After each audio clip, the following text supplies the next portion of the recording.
Alright, so the other day I did sit down and I watched Grave Encounters. I watched 1 and 2 back to back. Unfortunately, Grave Encounters 2, I don't know what happened. The audio got screwed up. There's something wrong with my camcorder, I guess. So I'm gonna reshoot. This is take 2 on Grave Encounters 2, a movie I really didn't want to spend this much time on. Grave Encounters 2 is the sequel to a movie that did not need a sequel. This is an obvious cash grab, whatever you want to call it. Okay, the whole film is basically a whole other group of people. It involves a couple of people that are off to college, off to film school. Throughout the film, especially in the very beginning, there are scenes spliced in of the one guy, Alex, who is also an internet movie reviewer. And he's making a movie called Hack and Slash. And the other people are people involved. The other 2 guys are camera people, I believe. If not, one is the best friend. I wasn't really sure where he came into play. And then there's the girl who is meant to be the scream queen of the film. Not all that great a scream queen at all. But during those scenes, they're purposely acting bad. You can tell.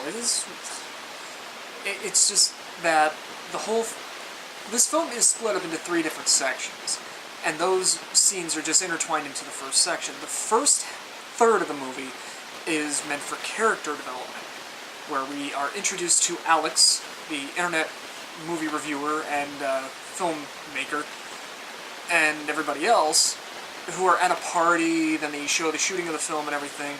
A lot of it is told through cell phone webcam, cell phone cameras, webcam, and all that kind of stuff.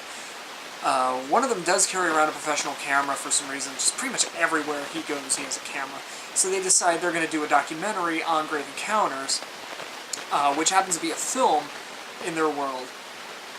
It's marketed as a film. At first, it seemed like this was going to be The Human Centipede 2, where the entire first film is a film, where they just kind of dismiss the entire thing. And that ticked me off. And at the very beginning, once they did that, I actually didn't want to go forward with this movie because it really pissed me off. So after that, once they introduced all the characters, once you get a little more background into the fact that they decided we're going to make a documentary, on top of that, there's a YouTube user, Death Awaits, who keeps sending comments and videos over to him about the asylum that the people in Grave Encounters 1 went to. And that spurs Alex to realize there was a conspiracy. He talked to the producer of the first one, who basically says, yeah, it's real, we pay everybody off, ha ha ha, go screw yourself. Then on to part 2. Part 2 comes out of nowhere. Excuse me. Part 2 essentially is just, this is where we're going for the scares. Right, if you wanted more scares in part 1, more action, I'm sorry, in the first Grave Encounters, this is basically it. They go in, they get to the place, and the first time they get shooed away by a security guard. And the second time they get in by sneaking past him. And once they get in, the security guard comes in, and then all hell literally just breaks loose. There's the ghosts of the mental patients start chasing them. People start dying. One of the characters gets flung right through a window, like out of nowhere. He's just standing there, and all of a sudden he just goes through the window. They do use the same kind of digital effects of the face, where the eyes are essentially all black outside of white pupils, and the mouth elongates and everything, much like in the first film. I didn't like the CG all that much in the first one. This one, the same thing, but I will give it this. The practical effects when used are fantastic.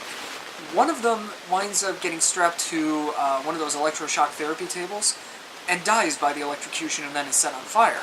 That scene is fantastic. I loved the practical effects on it. It looked fantastic. It was... I sat there in a little bit of awe from it. It just looked well done. It wasn't that there was tension. It was that... It was just executed so well. And due to the pace, it fit. And eventually there was this longer upper torso kind of guy. that honestly was a very creepy scene when he crawls through, I guess, an opening in the wall. I forget exactly what it was at this point. A window, a doorway, something. He crawls through something and starts chasing them. And honestly, I thought it was a very creepy scene when it's chasing after him. It's like something out of a nightmare in a way. I liked how they executed that, and it looked like a lot of practical effects outside of the CG on the eyes and the mouth. After that, though, no.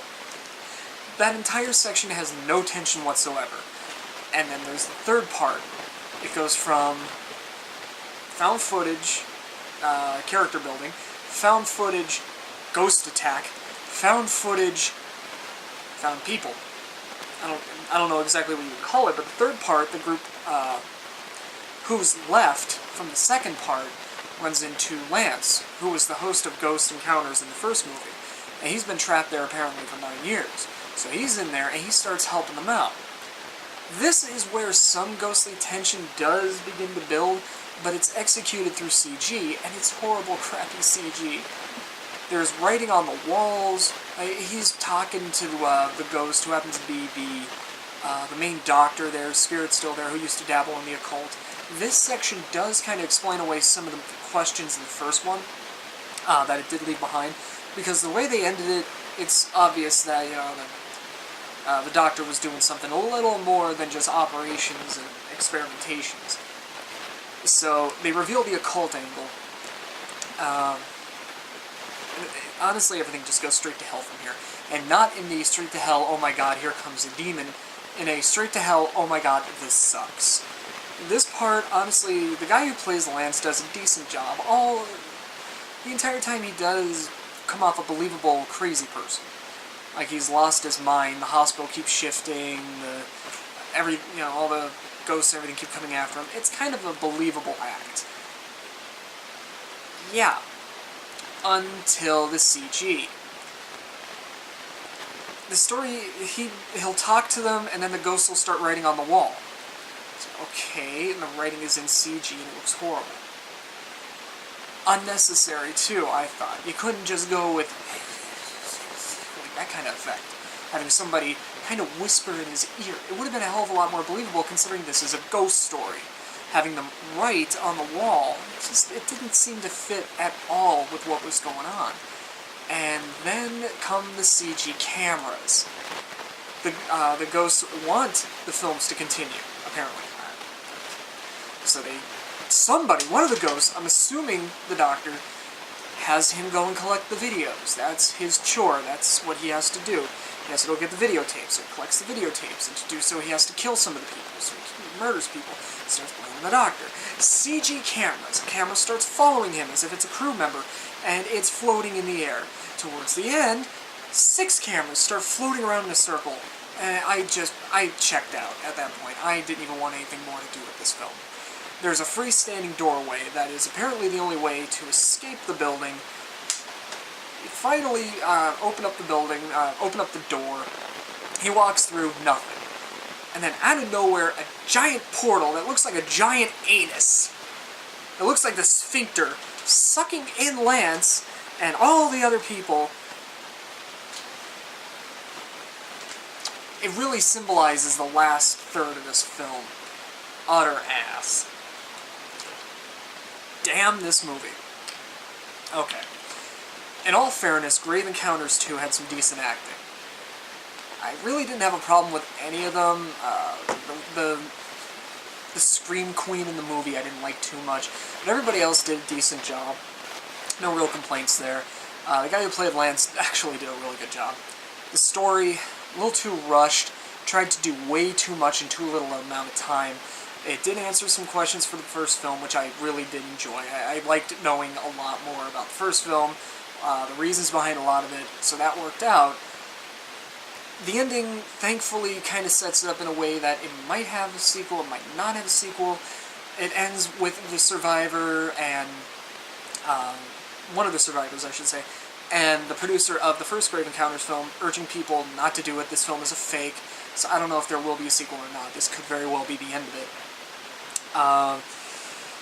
The production on it was actually pretty good, I'll give it that. Some of the camera angles were good, there were no real stationary cameras in some spots, in all the spots I should say. There were some here and there that the people who went in did set up. I don't know, it just seemed like there was less footage to work with, especially with the camera battery life. But at times, the third part with the magical spinning ghosty cameras, that all just seemed like a cheap tactic to take this from a found footage film to a, okay, look, we don't know how to end this piece of crap, so we're just going to go ahead and shoot it like a regular movie. This essentially is the Blair Witch 2 of the Grave Encounters series. I didn't like it all that much, especially with that angle. But overall, Grave Encounters 2, it wasn't that bad a movie. It's really just a cheap, generic cash-in on the first one. Never needed to be, it never needed to exist, basically.